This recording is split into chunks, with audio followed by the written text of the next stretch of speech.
Assalamualaikum warahmatullahi wabarakatuh. Jumpa lagi dengan saya Mas Mut, masih di seputaran anxiety disorder, psikosomatis, dan dispepsia. Alhamdulillah di bulan ke-6 ini saya sudah bisa melakukan kegiatan normal seperti dulu lagi, seperti orang normal, seperti sebelum saya kena anxiety. Mungkin kalau disadari, aktivitas saya sekarang lebih banyak daripada dulu ketika saya masih belum kena anxiety disorder. Jadi keuntungannya dari setelah kena penyakit anxiety psikosomatis dispepsia ini, yang dispepsianya belum sembuh maksudnya, itu saya jadi orang yang sangat aktif. Sisi positif dari setelah sakit tersebut, saya jadi orang yang sangat aktif karena saya tidak bisa diam. Saya harus melakukan sesuatu, saya harus untuk mengalihkan pikiran itu kita harus melakukan sesuatu, kita harus banyak aktivitas, kita harus banyak olahraga. Hidup saya lebih tertib. Cuman apakah sudah sembuh betul? Belum. Terkadang kita disrupsiannya kan masih sakit. Ketika kemarin itu habis pergi dengan jarak 300 km, tepatnya di Pasuruan ke Jember, Bangil Jember itu, bolak-balik itu sekitar 300 km menghadiri acara kawinan. Karena terburu-buru, akhirnya saya ngebut. Terus tidak sempat makan siang.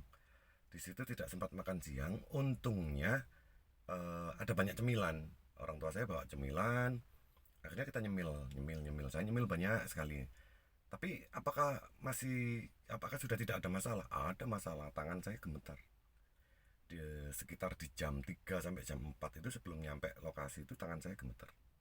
Ada gemetarnya kalau pegang, bukan yang gini ya, hanya kalau pegang sendok gitu. Saya coba di tengah jalan itu saya beli minuman tawa itu, tahu kuah itu. Ketika saya angkat sendok itu, sendoknya itu goyang sedikit ini. Itu kalau kita masih sakit itu kita akan panik, akan cemas, bingung kenapa diri saya ini kok bisa kayak gitu. Tapi begitu kita sadar bahwasanya itu adalah reaksi karena telat makan, ya kita santai. Oh, ini telat makan. Akhirnya saya buru-buru sampai di tempat kawinan saudara. Begitu salaman, saya langsung makan, langsung menuju tempat makan. Saya langsung makan, sudah nggak pakai malu, sudah tinggal makan aja. Setelah makan diam sejenak, ngerokok, basa-basi, ngobrol-ngobrol. Setelah itu apakah langsung membaik? Tidak, berangsur-angsur, pelan. Itu membaiknya, kehilangan gemetar itu sekitar maghrib isya ya. Saya makan jam 4, butuh 2 jam untuk fresh lagi. Tangan ini sudah enak, sudah nggak berdiri, nggak kelingan, nggak segala macam. Itu sudah enak. Itu butuh 2 jam. Setelah itu perjalanan pulang baik-baik saja, sampai di rumah pun baik-baik saja. Tidur pun lelap langsung karena kecapean, tidur langsung hilang. Langsung tidur, bangun langsung nyaman. Ini habis nyuci kendaraan, mau kembalikan kendaraan ini ke rumah orang tua lagi. Setelah itu selesai cari aktivitas. Saya sudah planning hari ini, setelah mengembalikan mobil, saya ke rumahnya sahabat saya akan ngobrol-ngobrol di sana santai-santai. Begitu asar selesai, saya harus pulang karena nanti 4:30 saya ada janjian sama orang. Jadi aktivitas saya ini semakin banyak. Kebiasaan dari dulu ketika mengalihkan pikiran ya, saya itu mengikuti banyak sekali aktivitas. Saya ada perkumpulan di 4:30 sore dengan teman-teman UKM, ngobrol-ngobrol segala macam. Ada banyak yang harus dilakukan. Itu seminggu dilakukan sekitar 5 kali.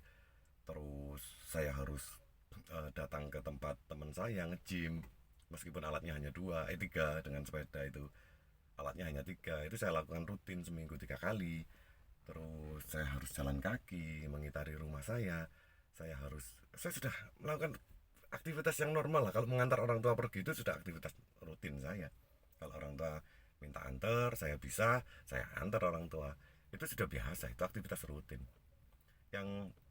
Yang jadi lebih itu ya itu tadi, saya jadi punya perkumpulan, nongkrong 2 tempat tersebut. Terus saya lebih aktif untuk bergerak, untuk mengalihkan pikiran itu.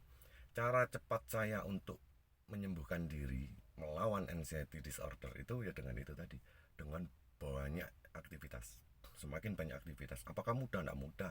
Untuk awal susah sekali, susah sekali. Awal ngumpul ya banyak bengongnya, hanya diam karena otak kita kan berpikir sendiri. Terus kita latih, kita latih, kita latih, akhirnya jadi biasa, baik-baik saja. Sampai detik ini alhamdulillah 6 bulan ini yang saya takutkan panic attack itu tidak terjadi. Anxiety disordernya itu sudah stop di bulan keempat akhir. Bulan 5 sudah nggak pernah cemas, hanya perasaan tidak nyaman. Bulan ke-6 ini tidak ada perasaan nyaman, tapi cenderung jadi pemarah ya. Jadi orang yang perfeksionis ya. Segala sesuatu itu harus dilakukan dengan cepat, dengan ini segala macam. Melihat orang ngelemer-ngelemer yang kerjaannya pelan-pelan itu jadi sebel gitu. Melihat itu sebel. Terus itu kendalanya, kita harus meredam amarah. Nomor dua, pikiran kita biasanya tajam ya.